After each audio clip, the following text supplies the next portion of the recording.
Welcome to the Snorelord Metalhead Viking Caveman Trucker. That is a mouthful. Podcasts looking at freight. We'll be right back right after this. 1 minute. Zoom a minute.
All right. Good morning. I don't think notifications went out, at least not to the mass populace. But that's okay. That's okay. The two of you are here with me now. I appreciate that. My name is Nobody Jose. What's up? Thank you for coming in. Let's see. Not much to talk about. Let me take a look at something here. Get rid of that. It's been hot here. Let's talk about the weather. Let's talk about boring stuff like the weather. It's been fairly hot here. And if you're running out there without your AC, Godspeed to you. Hopefully you can get that fixed. Because I know several drivers that have lost their AC in the last week or so. Trying to think if there's anything I can bring up.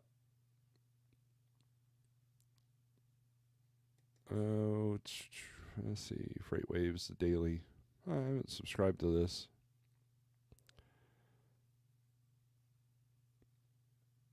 Anyways, good morning. I hope all is well. We'll get some people in here and we'll take a look at some freight. It's the 213th day of the year. I believe that's more than half, right? Halfway there. Today is the 24th. Is that correct? No, today's the 31st. What am I saying, man? I'm trying to slow down July, and July is like, nah, dude. Today is the final day in July. Then you got Thursday the 1st, Friday the 2nd, and then so on and so forth. And, but that's good news. July, the end of July is good news. I'm going to be watching for an uptick in freight on Monday morning. Monday morning is, and you should start seeing that volume increase on Friday. They're going to bring the rates down a little bit on Friday because they know that starting Monday is when the Christmas rate will start. Don't believe me? Okay. That's all I got to say about that. It's not like I'm some kind of be all end all, but I just going by what I've seen through the years, what I've noticed on my computer screens. And I tend to find things that most people don't. So because they're, it's kind of like our politics in this world, right? Everybody's arguing about insignificant things. They're bringing up a way a person laughs, or they're bringing up a certain person's persona, and making up lies of they're all for this, they're all for that, but nobody's putting out what they're legitimately going to do. And politics is the theater of government. And so while everybody's squabbling about the minor details, the bigger picture is being forsaken.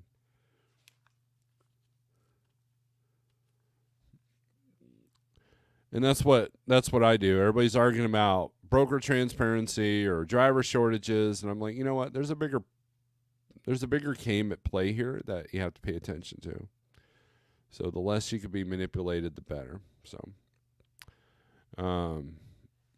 let me look at let's look at Marty's comment. So if one guy truck can compete with a company that has 6,000 trucks, who's taking the cheap freight? The guy that has one truck or the 6,000 trucks? Well, define cheap freight, Marty. I mean, again, this goes back to what I was just saying. What is cheap freight? Because if you get $4 a mile, let's say your costs are $2 a mile, and at 2,500 miles a week, everybody forgets that little detail. How many miles per week is that cost per mile? Just like your cost per day. Well, how many days a month is that cost per day? Is it 20? Is it 30? And so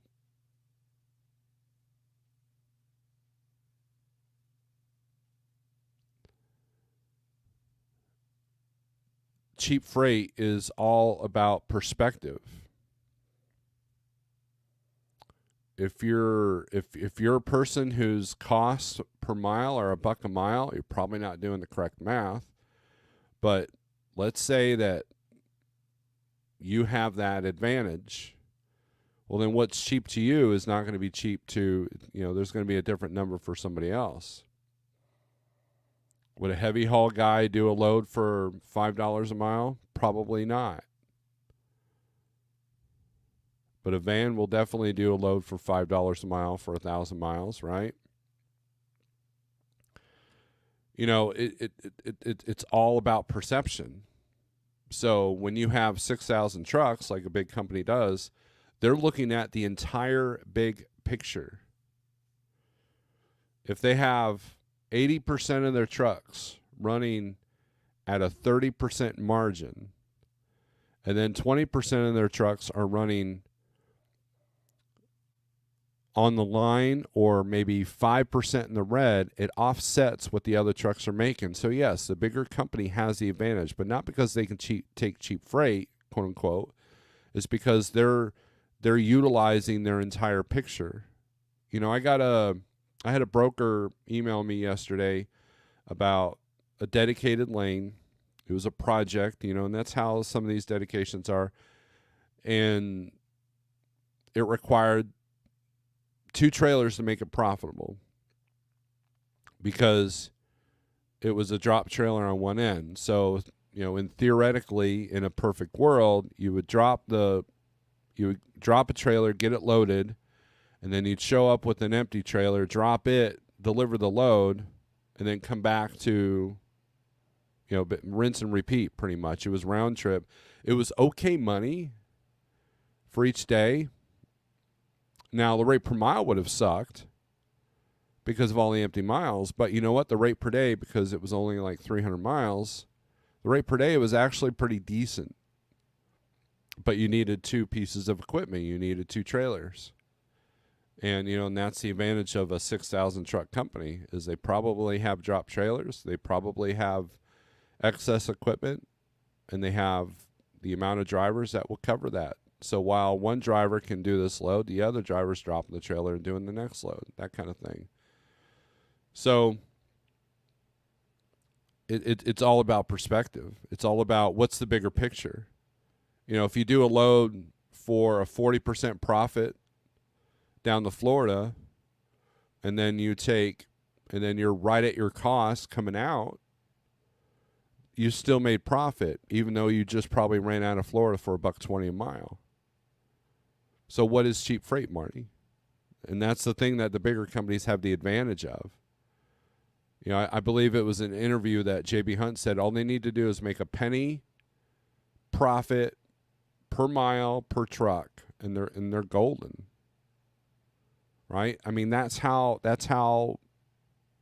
down to the numbers they are. And you know, here's the you want to know what the advantage of a bigger company is? They got pencil pushers. They got people with calculators. They got people with spreadsheets. A lot of single owner operators I know aren't doing that. They're not calculating their costs.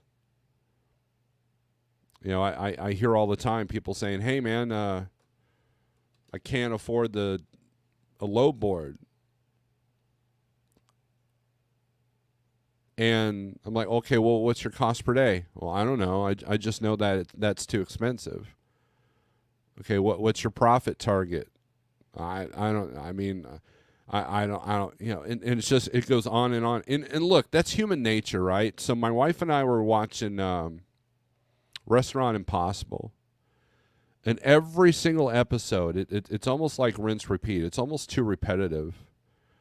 Every single episode, the owner comes in, and so the big buff dude, he goes, "Hey, man, let's see what's going on with the restaurant." And he's like, "Okay."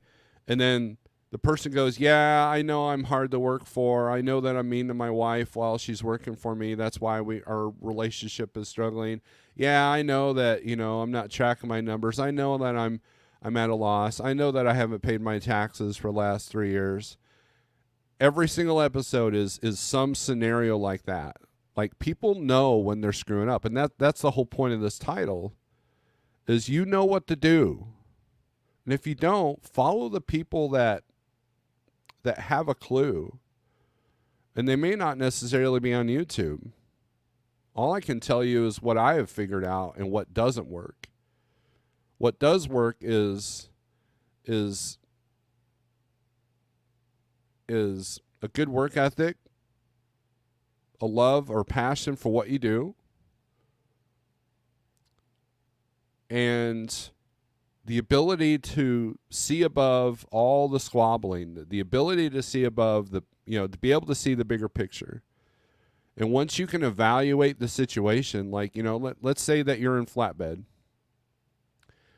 and you realize that after you've invested your equipment and the amount of work that you're doing, that you're only making like maybe 10% more than you did in van, you at least want to know that. And most people don't want to know that truth.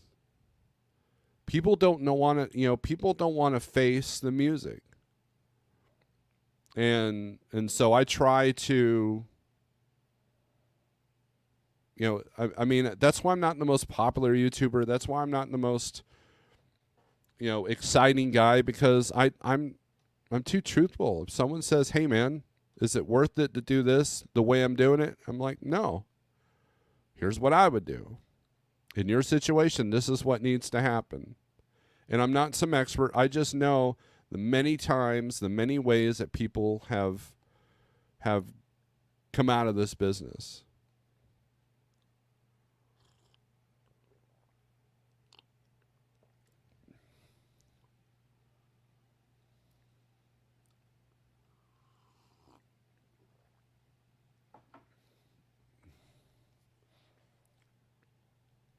So, I mean, it's so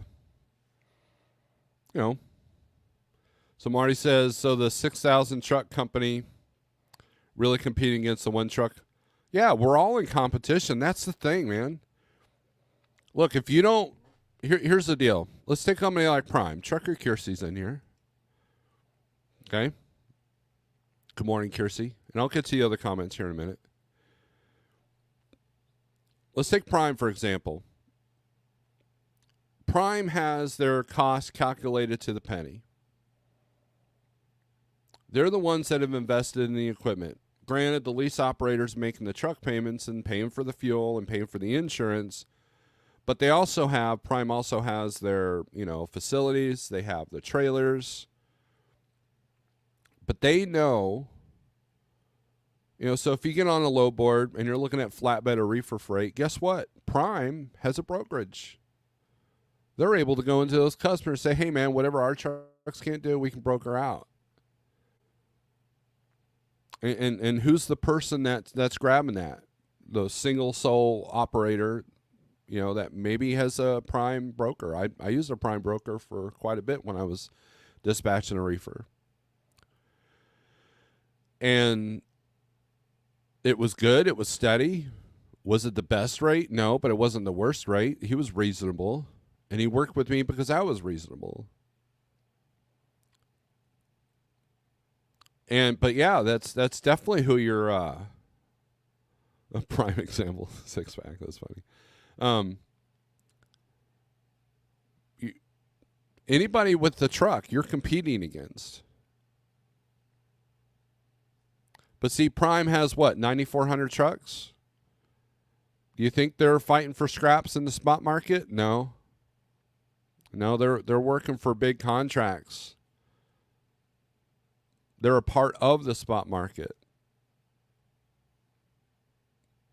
So right away, you're at a disadvantage. So, you got people at Prime that utilize all the tools that Prime can afford, right? And that's what you're up against. So while there are drivers that sit at truck stops for 2 or 3 days waiting for that perfect load, that Prime truck's going to grab that load if they need a spot load, and they're going to go. You know why? Because they're making profit margins everywhere else. Whether it be through their lease program or they have some dedicated freight or, whatever. That's what you're up against. And most people can't get out of their own way. And they're getting steamrollered by the companies that have their act together. Prime, love them or hate them, they've been in business quite a while. And have they done some negative business things? Absolutely. Most successful, a lot of successful, not most, but a lot of successful companies have had to run over a few people, run over a few innocents to get to where they're at. Because business don't care about your feelings. They don't, business doesn't care about what's going on at home. Business doesn't care about your health. Either join the crew or get out of the way.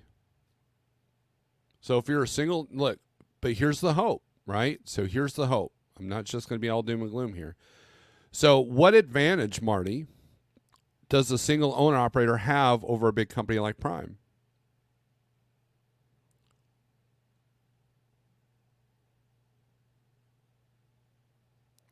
The advantage that you have, Marty, if you're running a reefer, running the same freight that Prime trucks are, is that you can give customer service that's more personalized because you're the person tending to that load, tending to that account if you're getting an account. A lot of these big companies or a lot of these smaller shippers, they don't want to deal with a big company. They would rather have the local guy with 10 trucks. Like, there's a pallet company here in Springfield. They'd rather deal with the small mom and pop companies versus the big carriers because the big carriers can't give them the customer service that they desire.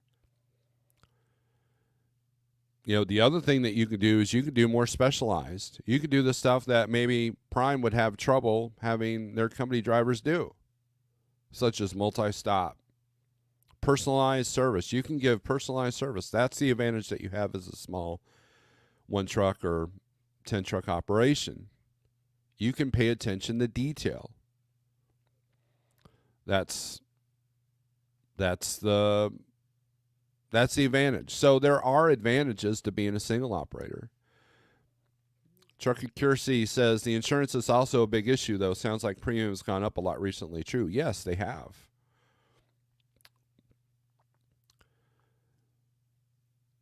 They definitely have. I know, last Wednesday, I believe, or last Friday, it was sometime last week, I talked about how Provost, he's a 1-truck operation out of Jersey. And he said that New Jersey requires 1.5. million on your insurance now versus the 750 that's required by law. And the brokers see that if you don't have it, they don't work with you. And that's upping everybody's premiums anywhere from $5,000 to $7,000 a year. And a lot of companies in Jersey are now dropping out. It's like Jersey's trying really hard to be like California. You know, that's the thing with California. California keeps implementing these laws and these rulings that are not designed for the small owner operator. They're not designed for the small business person. And that's where the big companies are starting to win, is because, you know, it's kind of like during COVID. You know, Walmart could stay open and sell you a Kansas City Chiefs shirt, but, you know, Academy, the only thing they could sell was firearm-related stuff because the Constitution protects that. But they had all their other stuff sectioned off. You want a canoe? You can go to Walmart and get one, but you can't get one from Academy. That's a disadvantage that a smaller company like Academy has. So it's not like anything. It's just how it always is. And so if the big trucking companies are doing, you know, look and imitate what they're doing. You know, Schneider, when I was at Schneider, they were ahead of the AB5 thing. They were already worried about how you define a 1099 and all that stuff. They were all like they were prepared for that.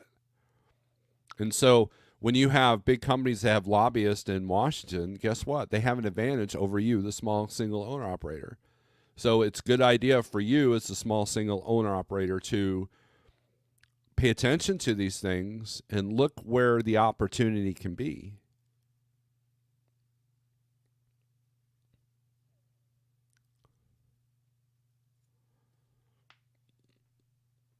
So Gen Z says he's paying over $12K a year. That's not bad, Gen Z. That's pretty good. So let's go to the beginning of the comments here, and then we'll take a look at some load stuff. My name is Nobody. Good morning. Jose, good morning. Don Schonger, good morning. Old School, 73 in South Dakota right now. I bet you, if you're going to go to South Dakota, North Dakota, Montana, this is the perfect time of year. Montana is so beautiful this time of year. Getting my own authority rolling this week. Want to take a guess what I'm paying for insurance? I wish I would have seen that comment. I would have guessed about 14, so 12 was pretty good. I know that when I looked at getting my own authority years ago, I was sitting at 14, but that was a rough estimate. It wasn't a true quote. But that wasn't with Progressive. Progressive was probably going to be around 12 because everybody I knew that was getting their own authority around that time, because that was the thing to do, were paying anywhere from 10 to 14 for the year. And if they paid low the first year, they were getting it increased the second year. If they were paying a little bit higher on the first year, they actually got a little bit of a cut, or it didn't change for the second year. And that was one of the things that held me back from getting my own authority was not the first year insurance, but what's going to happen after that? What will one out of service do? And that's the other advantage that big companies have, is they get an out of service. It doesn't affect their percentages as much as, you know, if you got two trucks and one of them gets put out of service, that's a 50% score. So, you know, you have to think about that. So, Cool Trucking, Mr. Retired Guy, what's up? What, Willie? Yeah, I love living in truck stops with immigrants. SST, what's up? Trucker Kiersey, good morning, Snorelord and all. Prime example, that made me laugh. Bang, boom, bam. Good morning, Gary. Gary Bates and Gary Cook, good morning. Gary says, right on, Snorelord. 6-pack, single owner operator should be able to cut out all fat possible. No, not should. Needs to. Has to. Right? Has to. And you have to be more selective when choosing your drivers too. If you want to be a 10, 20 truck company like trucking, you have to be choosy about your drivers. I mean, think about, there was an article I read. I wish I could find it.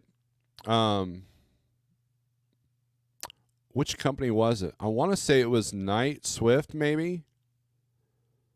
Said that they missed their target again on earnings, and a big part of it was a lawsuit. You know, they're paying out the yin yang on these payouts for accidents. You know, but that's what you get when you hire less than desirable people to put in your trucks and you don't manage them correctly. Again, that's something that you have an advantage of as a single owner operator, is you, or, you know, a small company, is you can manage these people, make sure that they're not going to screw up your numbers. You know, this too big to fail. You know, if I was a CEO at a big, you know, company like Prime or Swift, I'd be like, the first person that says, we'll be okay, it's only a $3 million lawsuit, you know, that kind of thing, they need to be fired, because eventually that will catch up to them. You know, we've seen a lot of companies go out of business, and part of it was because of an accident or some kind of nuclear verdict.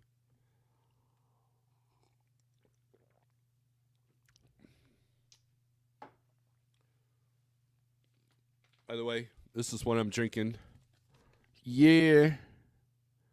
Oh, I gotta do it like this. Man, I gotta get my back screen fixed. So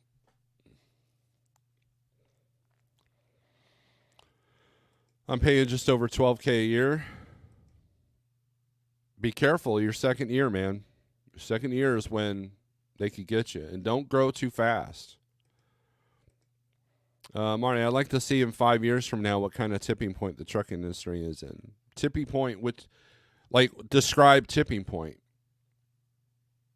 I mean, look, the industry has changed quite a bit in the last 5 years, and it's definitely changed. Like, it's almost unrecognizable from the time that I got into this industry. And then it's definitely not the same beast that it was when my dad was an owner-operator.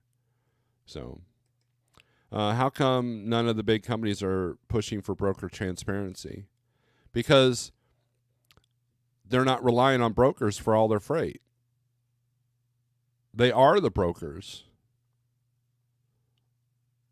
You know, you can get on any low board and see Snyder, Prime, U.S. Express, Knight, Swift, Werner. Werner has their own website low board.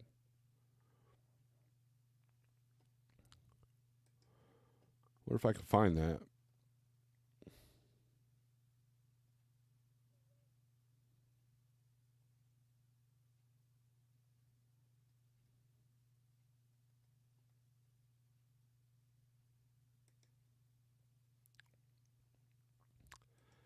Gary says a one-man owner-operator only has one truck to worry about, and that's his or her. The only reason why mine is cheaper than $30,000 was that I bought a buddy's authority he wasn't using anymore. Getting everything changed over, has lapsed insurance, so it shows as a new, but insurance is low. Good deal. That was a good move. You had a quote for 30 if I started a new one, right? And so what that's doing now, people could say, well, that's ridiculous, but what that's doing is they're preventing, if there's ever another truck shortage, as far as like not enough trucks for the load ratio like we had in 22, what they're doing is they're capping it. Like if you not just any, there was a time where any Joe Schmo get their authority for 10 grand and boom, you're off making money, off to the races, right? So they're trying to eliminate, trying to mitigate. That's the word I'm looking for. The amount of new authorities that come in, and that's how they're going to do it, through the insurance. Anytime you want to ban something, you do it through the insurance. Anytime you want to make adjustments, you do it through the insurance. James G, hello. Question: what safety certification do insurance companies require for small fleets as a safety department rep? It depends on the size of the company, but for us, there's no, they look at our safety score, they look at our plans, they look at our meetings, and that's what they do. So I don't, there's, I'm gonna start working on some certifications, but it's not required for a company our size. My policy came with a stipulation I couldn't add any drivers for over a year, which is smart. Definitely won't rush expansion, maybe never expand. I care about my equipment too much to see it possibly abused. Jeffrey Like Trucking, that's the company I'm with. When we first started, you had to have your own truck, your own trailer, and your own plate. And that was an easy way to grow versus trying to buy 5 trucks and putting drivers in them. We hired only owner-operators that were willing to put in the time and investment,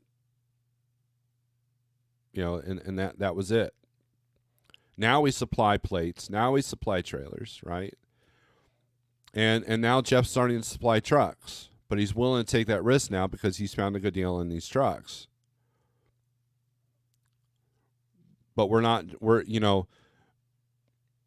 the same people that a bigger company might give a truck, we won't. And what I've learned over the last 2 years is the freight rates have declined and everybody's screaming about expenses and all that, is that there's a lot of owner-operators that they may own a truck, but they don't know what they're doing. They're struggling. They've overextended themselves. They bought too much crap when the rates were really good, thinking it was going to last. Here's the deal. Did I profit quite a bit when the rates were sky high? Absolutely.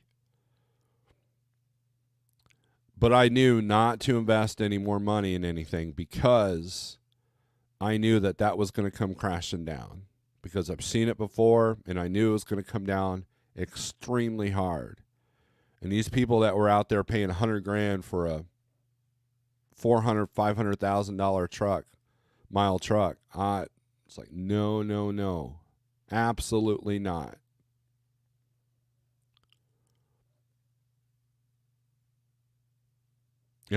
Jeff and I were on the phone with the international dealer that he works with, and we were talking about that. He was like, "Oh, dude, I can get 75 for any truck." It was crazy. Now I'm lucky to get 30. So I mean, that's how crazy this situation is. But I saw it coming because I knew what goes up must come down.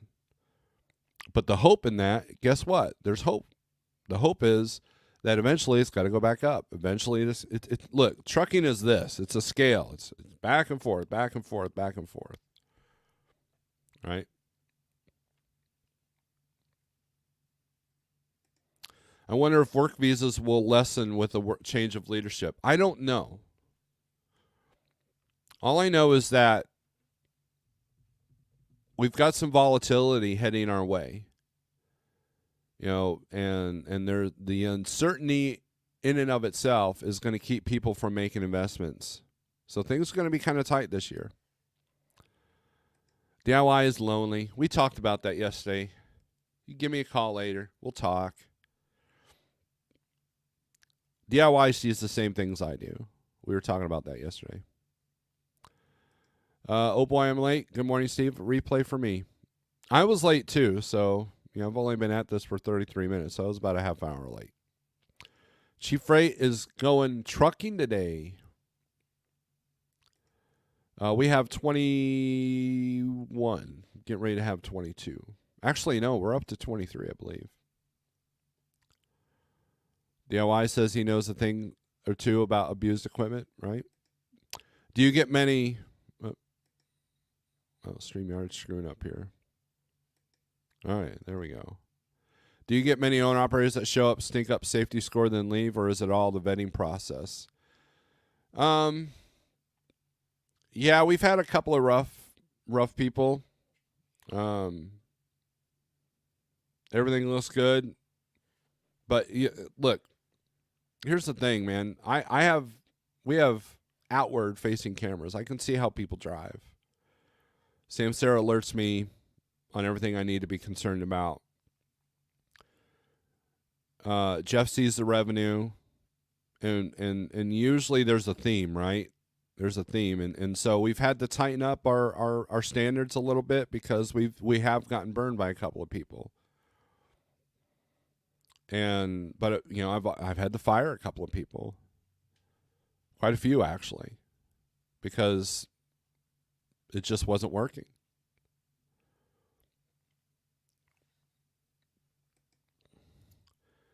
So if Prime puts a load on a load board, obviously it's way less money on it. Otherwise, they would put their own truck on it for a spot market load. The ability to move a load is the main thing, right? It's not about money as much as it is like let's say that Prime sits there and goes, okay, I'm going to go the Kraft here not Kraft, but McCormick here in Springfield. Hey, McCormick, we'll do 200 loads a month for you. And McCormick goes like, okay, cool. Sign the contract. And the contract stipulates that whatever they can't carry, they can broker out. See, sometimes it's a coverage issue. Like, let's take Schneider. They also have a brokerage. So what I've noticed with Schneider and Landstar, too, is that if the truck... Like, let's say Schneider has a load that's going to Phoenix, Arizona from Illinois. Okay? They would rather put that on the spot market than have their own truck do it because they don't have any freight coming out of Phoenix. Right? So it's a bigger cost for them. None of the owner-operators are going to take it because, again, Schneider doesn't have any freight coming back east.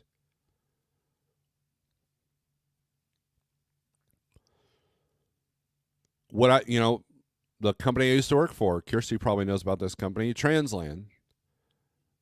They would broker out the freight that comes out of Springfield but goes to an area that they can't get freight out of, and they don't want to deal with the spot market. I did broker loads as a company driver just to get out of an area. And so that's when they broker out loads, is when it's about profit margin, right? So if they can't get their truck out of the area, they'd rather put that on the spot. Now, if they have 100 loads a month coming out of McCormick and they can only cover 80, then they broker the other 20. There's pencil pushers that are doing that math.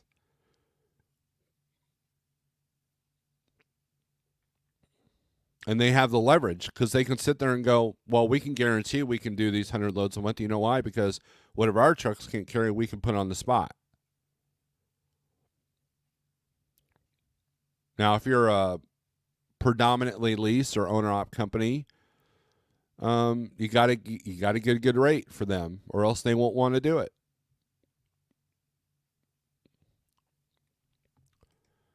Good morning, everyone, says Shannon. That's the reason why I bought new. Used trucks were about the same price. Yeah, I mean, that was crazy, wasn't it? Basics, folks. I called 5 carriers. None of them had a proper voicemail. You have reached Bob with useless trucking. If this urgent, call blah blah blah, or leave a message. I will call you shortly. When I go on the road, I usually stay out for a while. Trucking is in my blood. Trucking was in my blood too, but it's drained out. I was thinking about that the other day.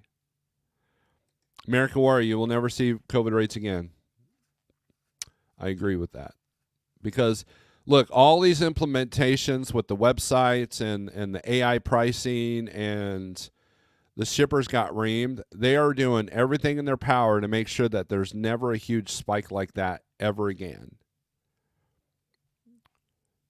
And so everybody, I talked to individual drivers that thought that the new normal was going to be $2 a mile. No, there's never going to be anything under $2 a mile now. Even if rates go down, guess what? Look at Denver. Look at Miami. 89, 90 cents a mile. And you're like, oh, that must be a partial. Nope. 45,000 pounds of bottled water that they wanted, or scrap paper that they want you to do for 90 cents a mile. The shippers got reamed, so they want to make sure that they don't get. And look, that's the promise that the brokers and the trucking companies have to make. We'll never charge you X amount per mile because we know how hard that was for you. So, but I agree with you, American Warrior. Nice name. Chasing Ghosts, hello. Marty, not necessarily true. Prime won't put hazmat or high value on a low board, and they pay more. But Prime drivers are snobby. Many don't want to drive in certain areas regardless of revenue. I'll give you a story, Kirsty. There was a driver I was trying to help. He goes, I won't go here, I won't go here, I won't do this, I won't do that. And I knew it was a matter of time that that person would be out of business. Sure enough, he's out of business. And you know what? He's working as a company driver. And you know what? He's having to go here, he's having to go there, he's having to go here. All the places that he told me he wouldn't go. Because he has no choice, because he's the company driver. Now, that's part of the, here's the thing. Do you have the freedom to go and do whatever you want as an owner-operator? Over here, yes. If you want to do a load from Pennsylvania to Washington, go for it. If you want to run once a month and stay home all the time, well, we have a plan for that. But what that does is if I have 10 drivers and only 2 of them will work over weekends, well, how can I go into a company and say, hey, we'll do your direct freight? And so in a company the size of Prime that has dispatchers, and Kirsty, you can correct me if I'm wrong, but if you have an owner op that or lease op that turns down too many loads, what happens to them? They put it at the bottom of the stack. If I have 5 drivers as a dispatcher to move, the ones that move first are the ones that aren't picky. Because I know that my search for them will be quicker. And that's just how the business is. I'm not saying you have to be anytime, anywhere person to make it in this business, but it definitely helps. Because there are times when you're normal, like for me, my favorite run was Missouri to Ohio and back. Well, when the Ohio market takes a dump, guess what? Now I'm going southeast and back. When I was at Landstar, I primarily ran the same areas, but man, when things got tight, you know what I did? I did a load from Laredo all the way up to Idaho. And then from Idaho down to Phoenix. And then from Tucson back to Springfield. And you know what? I made good money. Because I was willing to do that.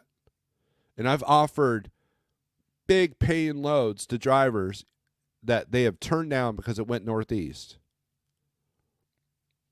I mean, the profit margin was good, even after the tolls, but I don't go northeast.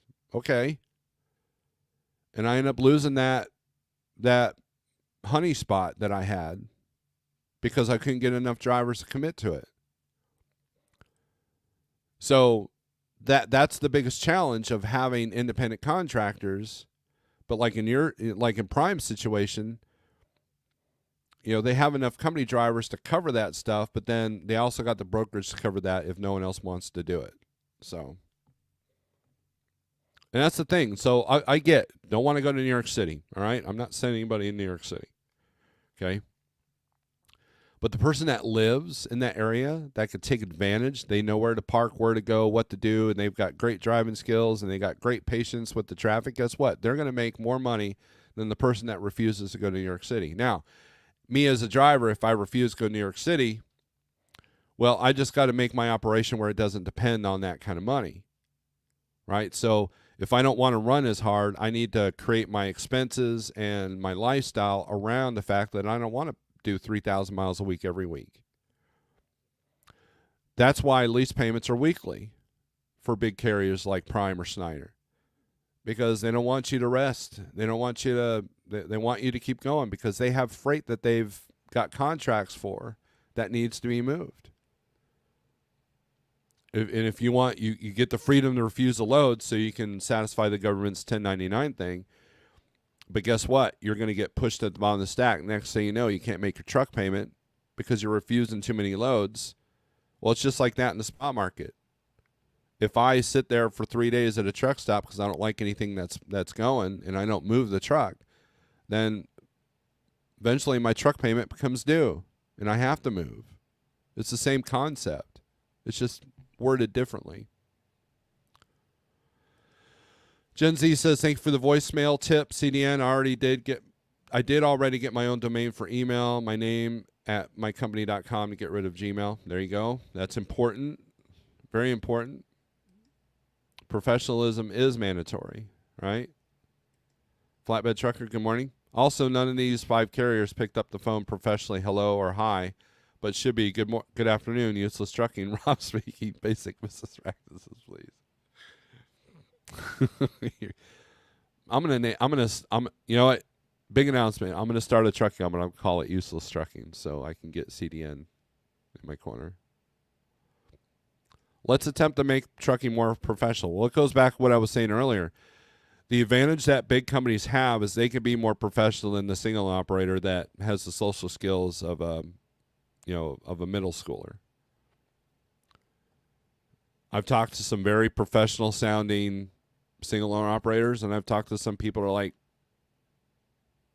you're probably counting on click and goes because you don't know how to talk to people. Being able to talk to people is important in this job, in this industry. I don't care if you're company or owner op.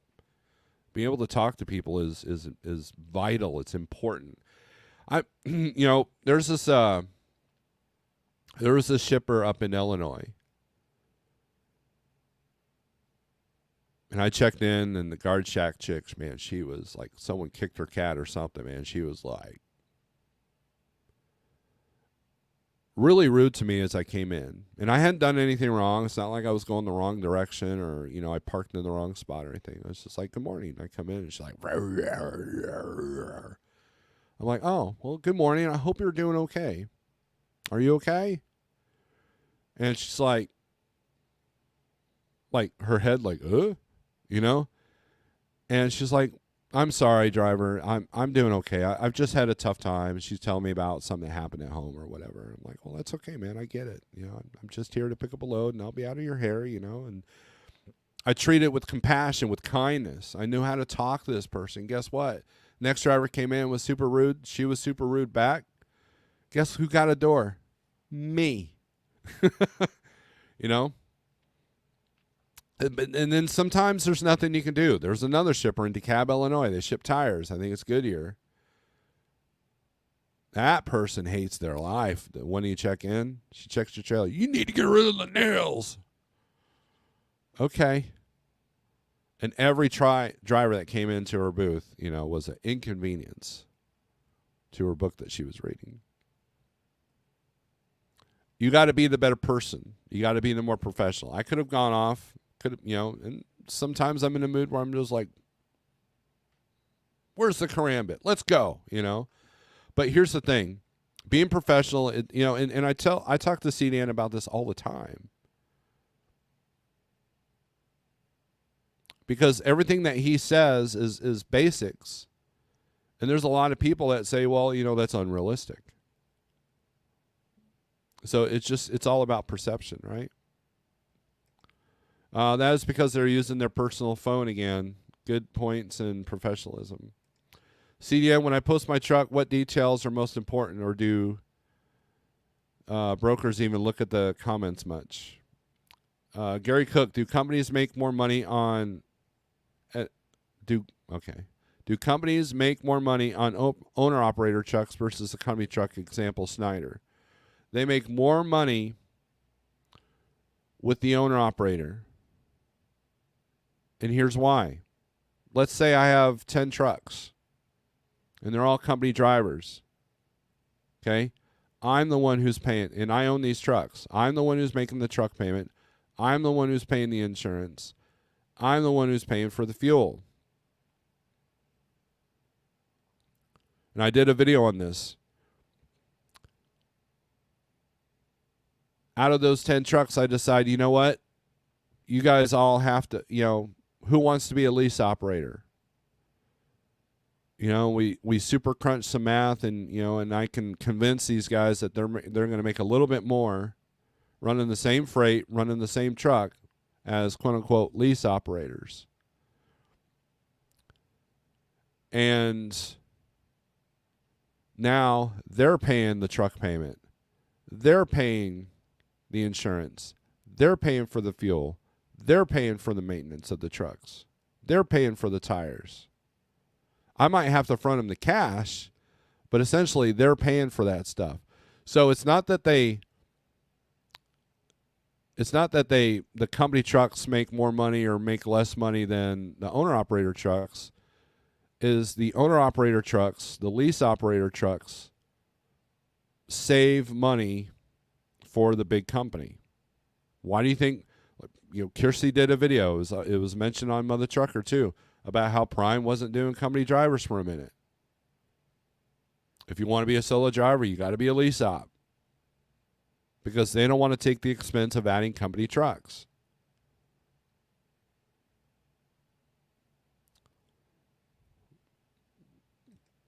Look at Georgia, most is under $2. Yes, I've noticed that.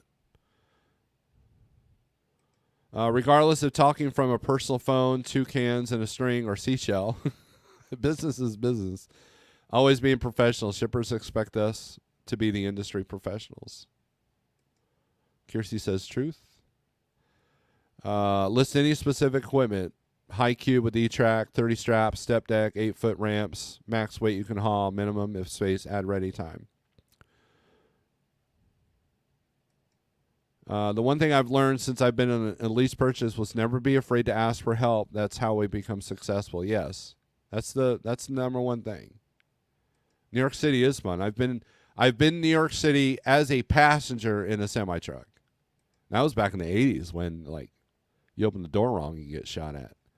Always look at comments. List states you will run to avoid wasting time on loads not in your preferred zone. Yes.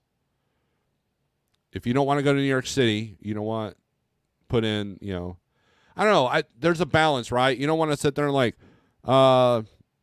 empty 53-foot dry van. I won't do this. I won't do this. I won't do this. I won't do this. I won't do this. I won't do this. I won't do this. Don't even bother emailing or call me. Right?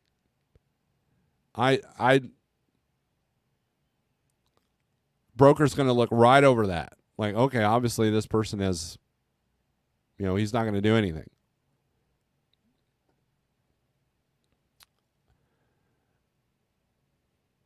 I have good owner operators that say, hey, if the load's paying good enough, I'll go to New York City. What's that price? That's the answer. You're not saying, I will never go to New York City. You don't want to do that. What's more positive is, I'll go to New York City, but it's going to cost you. And you give them a rate that's so ridiculous that you're willing to do it for that ridiculous rate, or they're going to you might as well have told them no. But at least you did it in a way that's I'll do anything, but it's going to cost, right? I don't speak jive. Airplane. Great job getting your domain name. Then you can create emails for your departments. Dispatch, safety, admin. Why to control your emails also brings focus. Hold on a second, guys.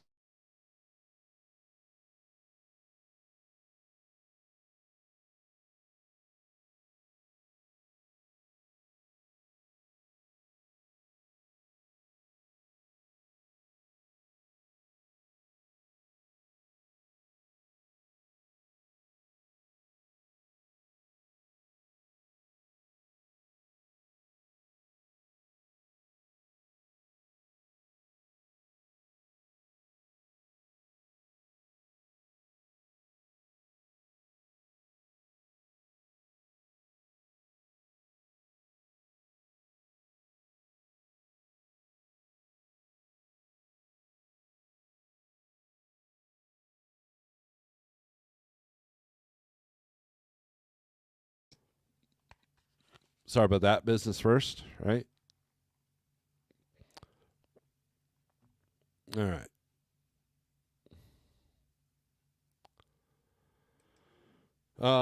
Title 3, Article 10, Section 385 New York Borough's Vehicle and Traffic Laws. Trailers in New York City cannot be longer than 48 feet.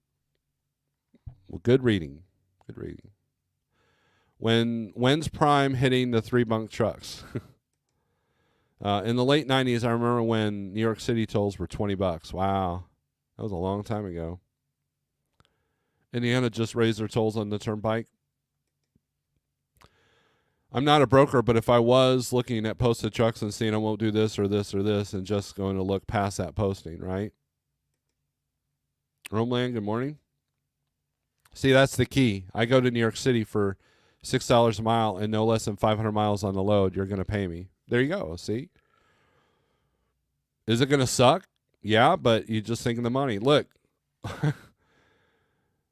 in the past, I've had direct relationships with brokers that had freight going up in the Northeast. And they paid extremely good. And the drivers that were willing to do the multi-stops and deal with the Northeast, and it was all like, you weren't in downtown Bronx or anything like that. You were just, you're out in the country. And did we take a little bit of it out? Yeah, but nothing compared to what we got in going in. So,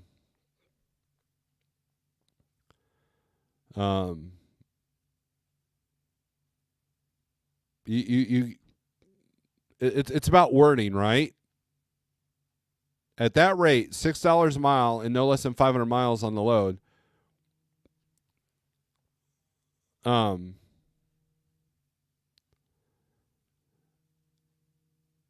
You're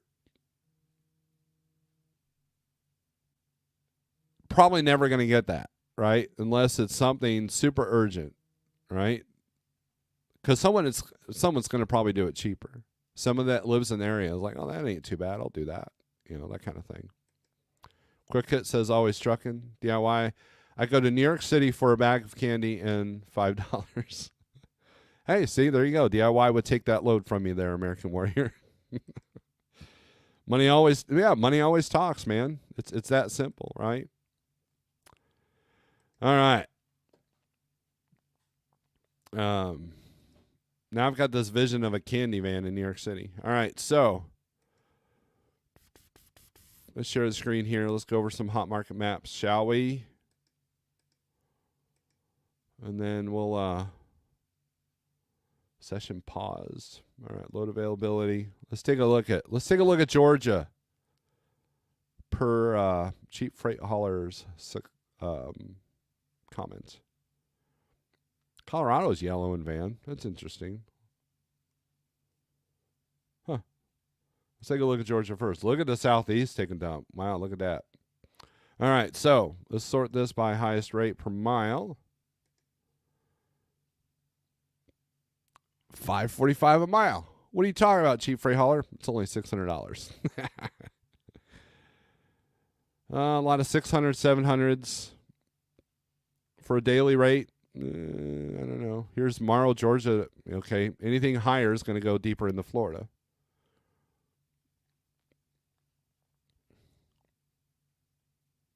All going to Florida. Alabama.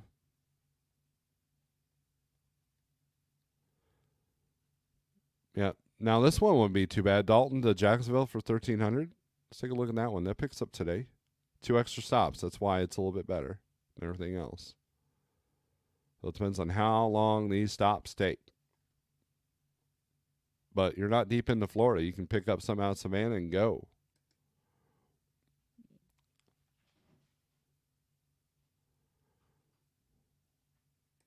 You're right, SSD sugar isn't good for DIY. I just ran New York City last week. I had 3 picks, Bronx, Queens, and Staten Island. That load, 1,000 more than posted rates on a 1-and-1 going to the same area. There you go. Old school, bloody heck, Georgia. Snorelord would negotiate a steak instead. I would. Let's see. $1,350. Go to Plant City. So let's do the highest rate. Let's see where the long haul stuff's going.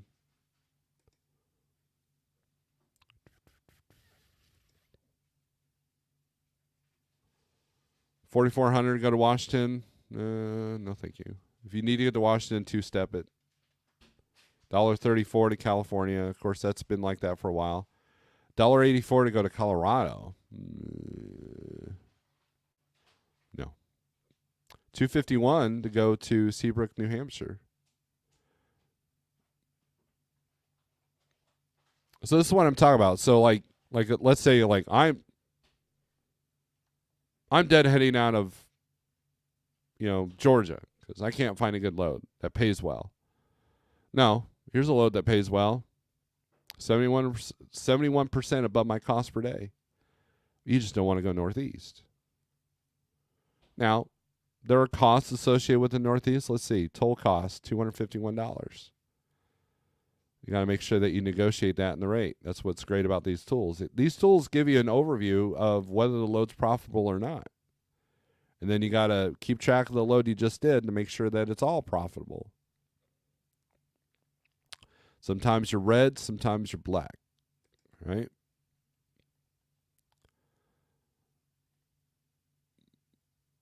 Yeah, $1.80, even out of Georgia, you should be able to be north of $2 going to Colorado. $1.29. Arizona's become the new California, and they're not paying to go in. Here's a 35,000 pound paying $1.02 a mile going out to California. Here's $2.72 to go Mineola, New York. Let's take a look at this one. It's got 2 stops, one in Jersey, one in New York. 10,000 pounds, empty cable reels. What's the tolls on this? 191 tolls.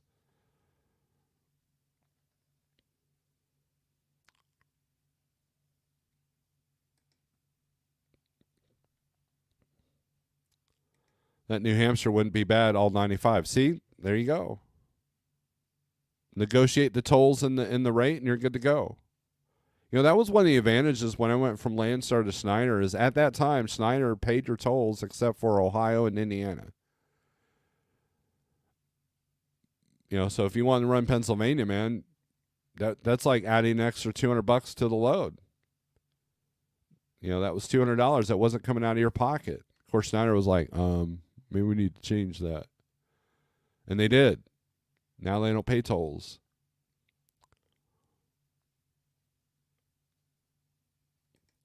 There's a load of tractors out of Pendergrass posted late last night paying really well, but nobody would answer the phone at midnight. Yeah, I mean, I had a broker call me like 11 o'clock last night.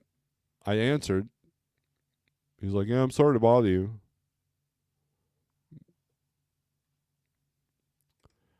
But I gave him the report he needed.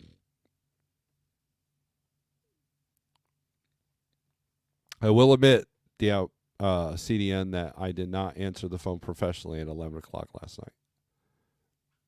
I mean, I wasn't rude. I was just like, hello? Because it showed up as potential spam. But it called twice in a row, so I'm thinking I better answer this. It's probably a broker, and sure enough, some of the brokers are coming up as potential spam on my filter there. So, yeah, Georgia's definitely not what it was a month ago. Let's take a look at Arizona. Oh, let's take a look at Colorado. Let's see why it's yellow instead of red. But going to the Northeast takes more hours off your 70-hour clock. Average driving speed slows way down in the Northeast. That is true. You're not doing 650, 800 miles. Not 800 miles, but 650 a day, especially if you're in a government truck up there. And if you do get 650 running Northeast, you're speeding a lot because there's a lot of 55 zones up there. A lot of construction zones that you should be at 45 and everybody's doing 60. So, anybody have any tips on how not to get 400 spam calls a day now that my number is on FMCSA? It's been ridiculous. No, that's going to happen. I was told if I want to get my own authority to buy a burner phone. And there was a time where that tactic worked. You know, you use that phone and then you throw it in a drawer. But now Go Highway is like, you're using a different phone number. So that's the price of owning your own authority now, is not only are you going to get those spam calls, but you're also going to get dispatch services going, you know, from Pakistan telling you that they can get you $12,000 a week dispatching you.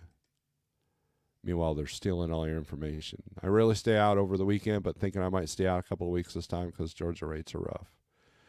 Yeah, there's a strategy, man. But I definitely, I agree with you on that. All right, let's see what the highest paying load coming out of Colorado is. Highest rate versus rate per mile. 3,200 to go to Florida. 2,500 to go to Oregon, which that's only 1,200 miles. $1.45 to go to Albany. So think about this. Let's say you do this Albany load, 6,400 pounds, right? And that's probably empty cans. So if your cost per mile is $2 a mile, and you do this load, and then out of Florida you only get like maybe $1.50, $1.60, you're never at that $2 mark. You're going to be losing money. And the awareness of that is important. That's key, right? So this might be good one direction, but to do it both directions, no. You're better off taking this short hit to a place like Missouri or Illinois versus going all the way down to Georgia with this load.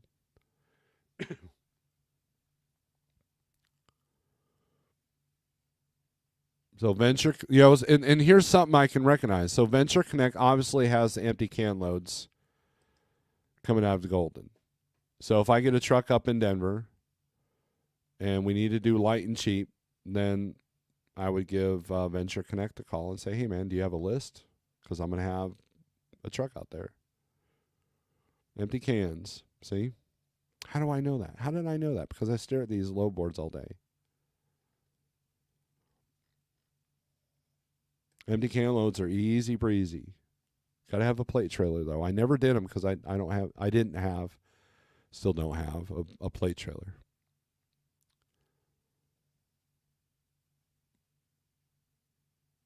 I would rather do, check this out. I would rather do a load. This is how, both these loads are $1,900, right? Let's say these are my only two choices. This one is Golden, Colorado to Concord, North Carolina, $1,900. It's a less per mile, and it's more miles. But however, this one, Windsor, Colorado to Clackamas, Oregon, is 40,000 pounds, 41,000 pounds. You're going to make more money on the net side on this load than the other load.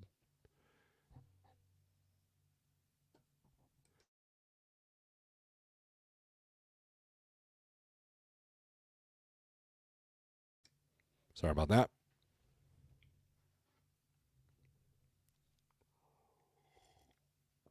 Then you got to be well, I just don't go to Colorado. Okay, but what if you do? Do you know how to get out? What's your strategy? I have a strategy for Maine.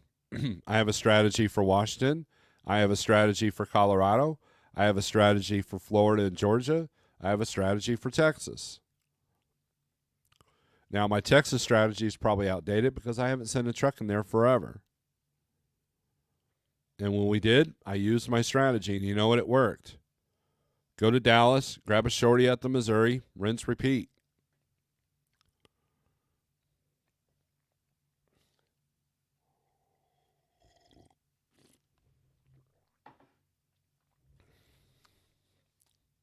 No. CDN trying to change the subject. What's everyone's favorite Olympic event? I don't think a lot of people in here are watching the Olympics.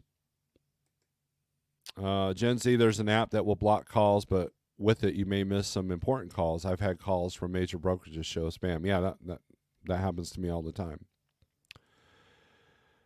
T-Mobile has a business line you can get. That is what I use for dispatch, and brokers keep my personal phone for other calls, right? But anyways, there's your hot market map for van. A lot less green, for a minute. Arkansas, Louisiana, Mississippi, Alabama, and South Carolina were all green. Of course, West Virginia is red, sticks out like a sore thumb, looks like a sore thumb. Let's look at reefer real quick, and then I got to get off here. A little bit more checkerboardy. Colorado's green, New Mexico's green, Texas is green, California's green, of course.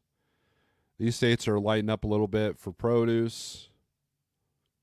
But from what I've heard from my reefer friends, it's still pretty slow. So, and then let's look at flatbed and step deck. It's going to show the same thing. Green through the southeast, except for Illinois. red and yellow everywhere else except for California.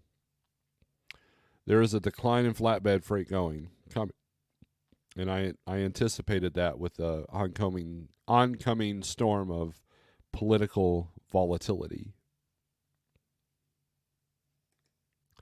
The bull of the woods. So, actually, you know what the best thing I've seen about the Olympics, CDN, is Gojira opening up with the French Revolution song. That was pretty cool. After that, I stopped watching. So, anyways, thanks for watching, man. Sorry I haven't been consistent with my updates and freight crap and stuff like that, but I've been pretty busy. So, with that being said, strength for today, hope for tomorrow. Be professional, be good, and yeah, you know what to do. I believe you know what to do. Just do it. Peace.